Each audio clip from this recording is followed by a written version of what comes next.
जय हिंद मेरे प्यारे स्टूडेंट्स। यूडी रोजगार में आप सभी का स्वागत है। आज आप सभी के लिए मोस्ट इम्पोर्टेंट क्वेश्चन का कंटेंट तैयार किया गया। ये कंटेंट इस प्रकार से तैयार किया गया जिस प्रकार से आप सभी के एग्जाम में पूछा जा रहा है क्वेश्चन। तो आप लोग पूरा कंटेंट को लगाइए और ये क्वेश्चन मोस्ट इम्पोर्टेंट साबित होने वाला आप सभी के एग्जाम में। आज जब आप लोग क्वेश्चन लगाओगे तो आप सभी को पता चलेगा कि ये क्वेश्चन कितना एग्जाम के दृष्टिकोण से कितना मोस्ट इम्पोर्टेंट क्वेश्चन का सीरीज लाया गया। तो आप लोग पूरा क्वेश्चन को लगाइए ताकि आप सभी को एग्जाम में ज़्यादा से ज़्यादा हेल्पफुल साबित हो सके। अगर न्यू स्टूडेंट हो मेरे तो चैनल को सब्सक्राइब कर देना, बेल आइकन दबा देना, क्योंकि इस चैनल पे आप सभी को most selected and most important question का सीरीज लगाया जाता है। साथ ही इस चैनल पे थ्योरी क्लास भी कराया जाता है। तो आप लोग चैनल सब्सक्राइब करें एंड बेल आइकन जरूर दबा दें, वीडियो को लाइक जरूर करें। चलिए पहले क्वेश्चन की ओर आगे बढ़ते हैं। शरीर में हीमोग्लोबिन का कार्य क्या है? शरीर में हीमोग्लोबिन का कार्य बताना आप सभी को। ऑक्सीजन का परिवहन, जीवाणु का नाश, रक्त प्लवता का निवारण या फिर लौह का उपयोग। तो शरीर में हीमोग्लोबिन का क्या कार्य है? इसका राइट आंसर होगा ऑक्सीजन की परिवहन इज द राइट आंसर। अगला है, हिंदू विधि पर एक पुस्तक लिखी गई थी जिसका नाम है मिताक्षरा। किसने लिखे थे? नयन चंद्र, विज्ञानेश्वर, अमोघवर्ष या फिर कंबन। तो हिंदू विधि पर एक पुस्तक लिखा था जिसका नाम था मिताक्षरा। तो कौन लिखे थे? तो इसका राइट आंसर होगा option number B, Vijnaneshwara is the right answer.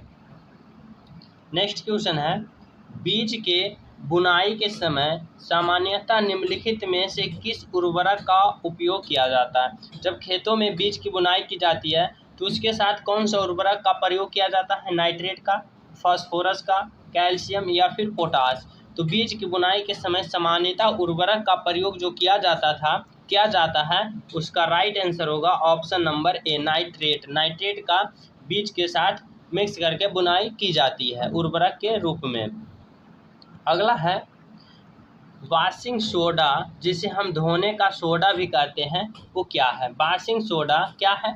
Sodium chloride, sodium carbonate, sodium bicarbonate, calcium carbonate. तो वॉशिंग सोडा जिसे हम धोने का सोडा कहते हैं वो क्या है? तो उसका राइट आंसर होगा option number B, sodium carbonate is the right answer. Next है, पुष्टि मार्ग का दर्शन की स्थापना किसने की थी? पुष्टि मार्ग के दर्शन की स्थापना कौन किए थे? चैतन्य ने, मानक ने, सूर्यदास या वल्लभाचार्य ने। तो पुष्टि मार्ग के दर्शन की स्थापना कौन किए थे? इसका राइट आंसर होगा Vallabhacharya, option number D is the right answer. Next है, कनिष्ठ ने किसको प्रोत्साहन दिया था? कनिष्ठ ने किसको प्रोत्साहन दिया था? महायान बौद्ध धर्म को या फिर बौद्ध धर्म को या फिर हीनयान बौद्ध धर्म को या फिर भागवतवाद को। तो कनिष्ठ ने किसको प्रोत्साहन दिया था? इसका राइट आंसर होगा ऑप्शन नंबर ए, महायान बौद्ध धर्म को। आगे है, मॉन्ट्रियल प्रोटोकॉल निम्नलिखित से संबंधित है। मॉन्ट्रियल प्रोटोकॉल किससे संबंधित है? ओजोन अपक्षय से, नाभिकीय अणु से या फिर बारूदी सुरंग से या फिर समुद्रीय तल से। तो मॉन्ट्रियल प्रोटोकॉल किससे संबंधित है? इसका राइट आंसर होगा ऑप्शन नंबर ए, ओजोन अपक्षय से संबंधित है। अगला क्वेश्चन है, नीली क्रांति किससे संबंधित है? नीली क्रांति आप सभी को बताना है किससे संबंधित है? कृषि से, लौह तथा इस्पात उद्योग से या फिर मत्स्य योग से या फिर सिंचाई से। तो नीली क्रांति किससे संबंधित है? इसका राइट आंसर होगा ऑप्शन नंबर सी, मत्स्य उद्योग से। मत्स्य उद्योग इज द राइट आंसर। अगला क्वेश्चन है, भारत में किस किस्म का कॉफ़ी का उत्पादन किया जाता है? भारत में किस किस्म की कॉफ़ी का उत्पादन किया जाता है? काबो, कंगा, अरेबिका या फिर कॉन्सो।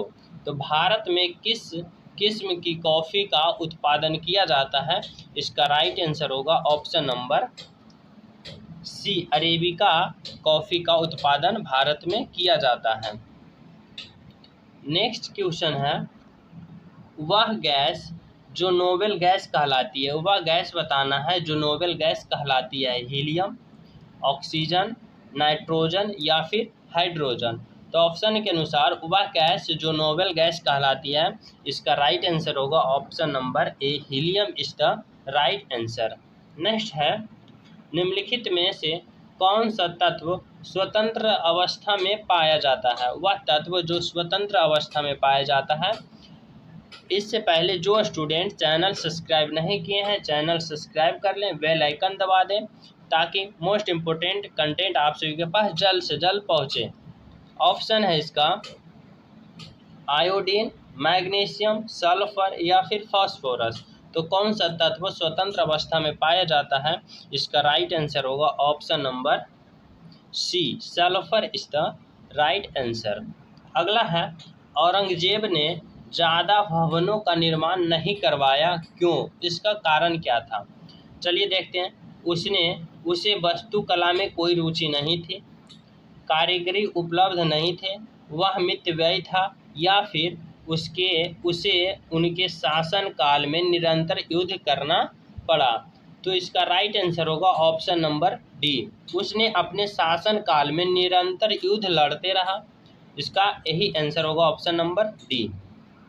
नेक्स्ट है, शाहजहां का मकबरा कहाँ स्थित है? शाहजहां का मकबरा कहाँ स्थित है? आगरा में, दौलताबाद, लाहौर या फिर दिल्ली। तो शाहजहां का मकबरा कहाँ स्थित है? इसका राइट आंसर होगा option number A, Agra is the right answer. अगला है, इंडियन ऑयल कॉरपोरेशन का सबसे बड़ा रिफाइनरी कहाँ स्थित है? इंडियन ऑयल कॉरपोरेशन का सबसे बड़ा रिफाइनरी कहाँ स्थित है? हल्दिया, बरौनी, कोयली या फिर डिगबोई। तो इंडियन ऑयल कॉरपोरेशन का सबसे बड़ा रिफाइनरी कहाँ स्थित है? इसका राइट आंसर होगा option number A, Haldia is the right answer. आगे है, 1919 में सरकार ने किसकी अध्यक्षता में कर सुधार समिति का गठन किया? 1991 ईस्वी में भारत सरकार ने किसकी अध्यक्षता में कर सुधार समिति का गठन किया था? नरसिम्हा राव, विजय केलकर समिति या फिर रघुराम या फिर राजा जे चिलैया। तो इसका राइट आंसर होगा ऑप्शन नंबर डी, राजा जे चिलैया समिति की अध्यक्षता में कर सुधार समिति का गठन किया गया था 1991 ईस्वी में। अगला है, निम्नलिखित में से कौन सी जांच पित्त व्यय की सुनिश्चित करती है? Blood group, tissue culture, DNA fingerprint या फिर जेनेटिक्स कोड। तो निम्नलिखित में से कौन सा जांच पितृत्व को सुनिश्चित करती है? इसका राइट आंसर होगा option number C, DNA fingerprint is the right answer. अगला है, किसके साथ मिलकर नीति आयोग ने महिला उद्यमियों को बढ़ावा देने के लिए प्रेरित किया है? तो किसके साथ मिलकर? गूगल के साथ, टिकटॉक के साथ, फेसबुक के साथ या फिर व्हाट्सएप के साथ? तो किसके साथ मिलकर नीति आयोग ने महिलाओं उद्यमियों को बढ़ावा देने के लिए प्रेरित किया है? तो इसका राइट आंसर होगा व्हाट्सएप के साथ। व्हाट्सएप के साथ मिलकर उसने नीति आयोग ने महिलाओं उद्यमियों को प्रेरित किया है। अगला है, निम्नलिखित में से कौन सा नाम पांडुपुत्र अर्जुन से संदर्भित है? कौन सा नाम? जनार्दन, वायुपुत्र, फाल्गुन या फिर अच्युत। तो जनार्दन पांडुपुत्र अर्जुन से संबंधित है। अगला है, उस संघ राज्य क्षेत्र का नाम बताइए जहां निर्वाचन, विधानमंडल और मंत्री परिषद है। तो उस संघ राज्य क्षेत्र का नाम बताना है जहां विधानसभा एवं मंत्री परिषद है। लक्षद्वीप, अंडमान निकोबार, दमनदीप एवं पुदुचेरी। तो इसका राइट आंसर होगा option number D, Puducherry is the right answer. Puducherry and Delhi इसका राइट आंसर होगा, लेकिन दिल्ली ऑप्शन में नहीं रहने कारण इसका आंसर पुदुचेरी भी होगा। अगला है, भारत पर कुल विदेशी ऋण में सर्वाधिक भाग निम्नलिखित में से किसका है? भारत पर कुल विदेशी ऋण में सर्वाधिक भाग किसका है? बहुपक्षीय ऋण, या फिर NRI जमाएं, या फिर वाणिज्य उधार, या फिर रुपया ऋण। तो इसका राइट आंसर होगा कि भारत पर कुल विदेशी ऋण में सर्वाधिक भाग किसका है? तो इसका राइट आंसर होगा ऑप्शन नंबर सी, वाणिज्य उधार इज द राइट आंसर। अगला है, आईने अकबरी किस प्रकार की सूचनाएं? आईने अकबरी किस प्रकार की सूचनाएं अकबर के शासन प्रणाली का प्रकाश डालता है, या फिर जहांगीर के शासन प्रणाली पर प्रकाश डालता है, या फिर शाहजहां के या फिर औरंगजेब के शासन प्रणाली पर प्रकाश डालता है? तो आईने अकबरी किस प्रकार की सूचनाएं? इसका राइट आंसर होगा ऑप्शन नंबर ए, अकबर के शासन प्रणाली पर प्रकाश डालता है। अगला है, हिमालय पर्वत श्रेणी का सर्वाधिक ऊंचाई चोटी पर दर्रा स्थित कौन सा? हिमालय पर्वत की श्रेणी का सर्वाधिक ऊंचाई पर कौन सी दर्रा स्थित है? रोहतांग दर्रा, नाथुला दर्रा, काराकोरम दर्रा, या फिर जोजिला दर्रा? तो हिमालय पर्वत की श्रेणी पर सर्वाधिक ऊंचाई पर स्थित कौन सा दर्रा स्थित है? इसका राइट आंसर होगा ऑप्शन नंबर सी, काराकोरम दर्रा इज द राइट आंसर। अगला है, गल्फ स्ट्रीम उत्पन्न होती है। गल्फ स्ट्रीम उत्पन्न होती है चक्रवात से, महासागरीय दाब से, जल स्तर में विभिन्नता से, या फिर तापक्रम से? तो गल्फ स्ट्रीम उत्पन्न होता है किसके कारण? इसका राइट आंसर होगा option number 2, option number B, C, D. तो इसका राइट आंसर होगा महासागरीय दाब से गल्फ स्ट्रीम की उत्पत्ति होती है।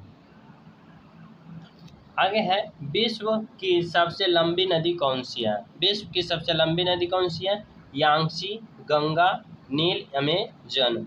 तो विश्व की सबसे लंबी नदी कौन सी है? नील नदी इज द राइट आंसर। अगर पूछे आप सभी से भारत की सबसे लंबी नदी कौन सी है, तो भारत की सबसे लंबी नदी गंगा, और सबसे चौड़ी नदी भारत की तो ब्रह्मपुत्र, लेकिन विश्व की सबसे लंबी नदी नील नदी। अगला है, खाद्य प्रसंस्करण तथा संचय द्वारा कौन सा पोषक तत्व अधिकांश रूप से प्रभावित होता है? प्रोटीन, विटामिन, वसा एवं कार्बोहाइड्रेट। तो खाद्य प्रसंस्करण तथा संचरण द्वारा कौन सा पोषक तत्व अधिकांश रूप से प्रभावित होता है? इसका राइट आंसर होगा option number D, carbohydrate is the right answer. Next है, सूर्य अपनी विभिन्न धुरियों पर गतिशील रहते हैं क्यों? सूर्य के अपनी धुरी पर परिक्रमण द्वारा, गुरुत्वाकर्षण तथा अपकेंद्रीय बल द्वारा, बृहत्तम आकार तथा गोलाकार घनत्व द्वारा, या फिर अपने परिक्रम तथा घनत्व द्वारा? तो ग्रह अपनी विभिन्न धुरियों पर गतिशील करते रहते हैं किसके कारण? तो इसका राइट आंसर होगा ऑप्शन नंबर बी, गुरुत्वाकर्षण तथा अपकेंद्रीय बल के कारण ग्रह अपनी धुरियों पर गतिशील रहते हैं। नेक्स्ट क्वेश्चन है, सभी जैविक वातावरणीय प्रक्रिया विभिन्न जलवायु तथा मौसमी दशाओं में किस परिवर्तन पर उत्पन्न होता है? ट्रोपोस्फियर, एक्सोस्फियर, या फिर आइनोस्फियर, या फिर स्ट्रेटोस्फियर? तो सभी जैविक वातावरणीय प्रक्रिया विभिन्न जलवायु तथा मौसम की दशाओं किस पर उत्पन्न होता है? तो इसका राइट आंसर होगा ऑप्शन नंबर ए, ट्रोपोस्फियर में ही वातावरणीय या फिर मौसमी प्रभाव देखा जाता है। अगला है, अलमाटी बांध किस नदी पर बना है? अलमाटी बांध किस नदी पे बना है? कावेरी, सिलेरू, कृष्णा, या फिर तुंगभद्रा? तो अलमाटी बांध किस नदी पर बना है? इसका राइट आंसर होगा ऑप्शन नंबर सी, कृष्णा नदी इज द राइट आंसर। अगला है, विश्व में सर्वाधिक व्यस्त समुद्री व्यापार मार्ग कौन सा है? विश्व में सर्वाधिक व्यस्त समुद्री व्यापार मार्ग कौन सा है? अंटार्कटिक महासागर, हिंद महासागर, आर्कटिक महासागर, या फिर प्रशांत महासागर? तो विश्व में सर्वाधिक व्यस्त समुद्री व्यापार मार्ग कौन सा है? इसका राइट आंसर होगा ऑप्शन नंबर ए, अटलांटिक महासागर इज द राइट आंसर। अगला है, कोटोपैक्सी ज्वालामुखी किस देश में है? कोटोपैक्सी ज्वालामुखी किस देश में है?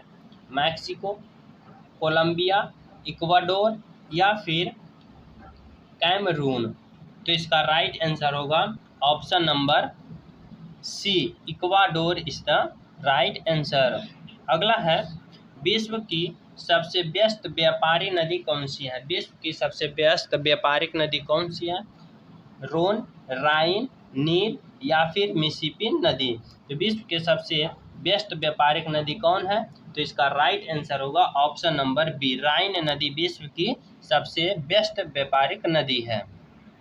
अगला है, भारत में सर्वोच्च माना गया है किसे? भारत में सर्वोच्च किसे माना गया?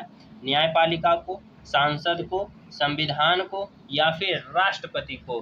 तो भारत में सर्वोच्च किसे माना गया है? तो इसका राइट आंसर होगा ऑप्शन नंबर सी, संविधान को माना गया है। अगला है, 42वें संविधान संशोधन द्वारा प्रस्तावना में निम्नलिखित में से कौन सा शब्द जोड़ा गया है? 42वें संविधान संशोधन द्वारा प्रस्तावना में कौन सा शब्द जोड़ा गया है? लोकतांत्रिक, न्याय या फिर समाजवाद या फिर राजनैतिक? तो 42वां संविधान संशोधन द्वारा प्रस्ताव में निम्नलिखित में से कौन सा शब्द जोड़ा गया है? इसका राइट आंसर होगा ऑप्शन नंबर सी, समाजवाद इज द राइट आंसर। संपत्ति का अधिकार मूल अधिकार की सूची से हटा दिया गया है कौन सा संविधान संशोधन में? तो संपत्ति का अधिकार मूल अधिकार से हटा दिया गया है 42वां संविधान संशोधन या फिर 44वां या 43वां या फिर 45वां संविधान संशोधन द्वारा। तो संपत्ति का अधिकार मूल अधिकार से हटा दिया गया है 44वां संविधान संशोधन, ऑप्शन नंबर बी, 44वां संविधान संशोधन द्वारा। नेक्स्ट है, निम्नलिखित में से कौन सा निर्वाचन आयोग का कार्य नहीं है? निर्वाचन आयोग का कार्य कौन सा नहीं है? निर्वाचन क्षेत्र का परिसीमन करना, राजनीतिक दलों का सामान्यता देना, उम्मीदवारों का चयन करना या फिर उपचुनाव करवाना? तो निम्नलिखित में से कौन सा निर्वाचन आयोग का कार्य नहीं है? इसका राइट आंसर है ऑप्शन नंबर सी, उम्मीदवारों को चयन करना इसका अधिकार नहीं है। अगला है, भूमि से टकराकर फुटबॉल ऊपर उछलती है क्यों? भूमि से टकराकर फुटबॉल ऊपर क्यों उछलती है? या रबड़ की बनी होती है, या खोखली होती है, या हल्की होने के कारण वायु प्रतिरोध को दूर करने में समर्थ होती है, ऐसा उसके प्रतिस्थान गुणांक के कारण होता है? तो भूमि से टकराकर फुटबॉल ऊपर उछलती है क्यों? इसका राइट आंसर होगा ऑप्शन नंबर सी, या हल्की होने के कारण वायु प्रतिरोध को दूर करने में समर्थ होती है। अगला है, संचाई बैटरियों में कौन निम्नलिखित में से किसका प्रयोग होता है? संचाई बैटरियों में निम्नलिखित में से किसका प्रयोग होता है? तांबा का, एल्युमिनियम का या फिर शीशा का या फिर जस्ता का? तो संचाई बैटरियों में निम्नलिखित में से किसका प्रयोग होता है? इसका राइट आंसर होगा ऑप्शन नंबर सी, शीशा इज द राइट आंसर। आज के लिए इतना ही सेलेक्टेड क्वेश्चन की सीरीज है। अगर अभी तक हमारे चैनल सब्सक्राइब नहीं किए हैं, चैनल सब्सक्राइब करके बेल आइकन दबा दें यूडी रोजगार को, ताकि आप सभी को मोस्ट इम्पोर्टेंट कंटेंट मिल पाए एंड आप सभी को एग्जाम में ज़्यादा से ज़्यादा हेल्पफुल साबित हो पाए। Thank you for watching video all students. जय हिंद।